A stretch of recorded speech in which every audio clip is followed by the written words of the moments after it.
आप छीन नहीं सकते हैं, इसलिए मामला कोर्ट तक जाएगा। कोर्ट का दरवाजा खटखटाएंगे और उन पर मानहानि का केस करेंगे। इन नफरती लोगों में से एक यहाँ के स्थानीय विधायक हैं, जिन्होंने यहाँ की एकता, अखंडता, भाईचारा, आपसी जो प्यार मोहब्बत हिंदू मुस्लिम में अलग अलग समुदाय में जो था, उसको तोड़ने के लिए वो लगातार शुरू दिन से लगे हुए हैं। पिछड़ा हो, अगड़ा हो, चाहे कोई समाज का हो, उनको भी उतना ही तरह सम्मान पूर्वक जीने का अधिकार है जिस तरह दूसरे को है। सिर्फ शेरशाहबादी को ही टारगेट क्यों? क्योंकि उनका भाषा बांग्ला है, इसलिए आप बांग्लादेशी बोलिएगा। तो ये तो नहीं चलेगा, और ना ही ये की संविधान लिखा है। एकता और भाईचारा उसको तोड़ने का काम करने में लगे रहते हैं, और कुछ लोग हमेशा ऐसे रहते हैं जो देश के सभी समाज के लोगों को जोड़ने का काम करते हैं। तो इन नफरती लोगों में से एक यहाँ के स्थानीय विधायक हैं, जिन्होंने यहाँ की एकता, अखंडता, भाईचारा, आपसी जो प्यार मोहब्बत हिंदू मुस्लिम में अलग अलग समुदाय में जो था, उसको तोड़ने के लिए वो लगातार शुरू दिन से लगे हुए हैं। सवाल ये है कि हिंदुस्तान के जितने भी नागरिक हैं, चाहे पिछड़ा हो, अगड़ा हो, चाहे कोई समाज का हो, उनको भी उतना ही तरह सम्मान पूर्वक जीने का अधिकार है जिस तरह दूसरे को है। आप किस तरह से, आपकी हिम्मत कैसी हुई कि एक समाज को आप देश के जो संविधान को मानता है, आपसी प्यार मोहब्बत को लेकर चलता है, उसको आप दूसरे बांग्लादेशी कहते हैं, विदेशी कहते हैं? आपकी हिम्मत कैसे हुई? किसने आपको हिम्मत दी?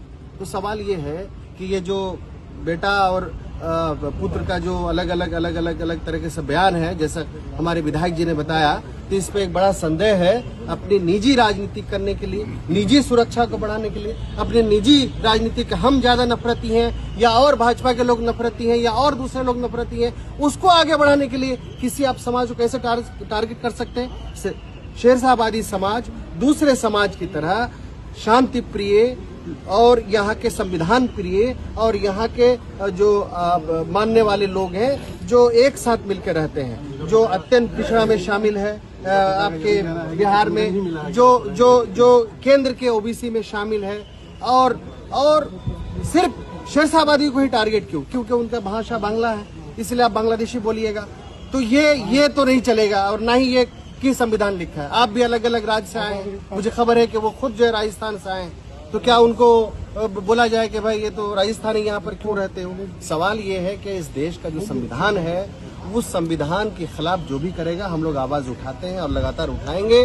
और जिस तरह से उन्होंने एक कम्युनिटी, खास शेरशाहबादी कम्युनिटी को बांग्लादेशी कहा है, वो किसी भी तरह से वो काबिल कबूल नहीं, किसी तरह से एक्सेप्टेबल नहीं है। वो नफरती सोच है, वो विभाजनकारी सोच है। हम लोग यहीं तक नहीं मानेंगे। हम लोग माननीय डीएम साहब से अपनी बात रखें कि वो जो उनके पास जो लेटर आया हुआ है, उस माध्यम से वो अपना जवाब दें सरकार को। हम लोग मुख्यमंत्री जी के पास भी लेटर लिखा गया है, गवर्नर साहब के पास भी, हमारे जो माइनॉरिटी कमीशन है, अत्यंत पिछड़ा कमीशन है, सब मानव अधिकार है, सबको इन्हें के लिख रहे हैं। लेकिन और एक बात आपको कहना चाहता हूँ, समाज के बुद्धिजीवी, अब्सा ऑल बिहार शेरशाहबादी एसोसिएशन के हमारे बुद्धिजीवी लोग, कांग्रेस के लोग, और भी जो संविधान प्रेमी लोग यहाँ पे मौजूद हैं, मैं ये कहना चाहता हूँ कि हम लोग इस मामले को, और उसको खास करके जो ये कहा है, उसको हम लोग छोड़ेंगे नहीं। वो बच के जा नहीं सकते, क्योंकि वो लिखे हैं। अब तक वो लोग इधर उधर घुमा फिरा के कुछ लोग बयान देते थे, मीडिया में चला आता था। इस बार वो बचेंगे नहीं।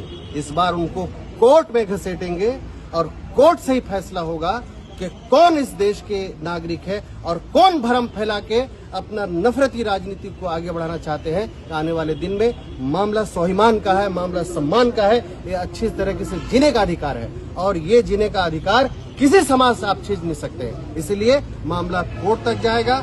कोर्ट का दरवाजा खटखटाएंगे और उन पर मानहानि का केस करेंगे। बहुत शुक्रिया।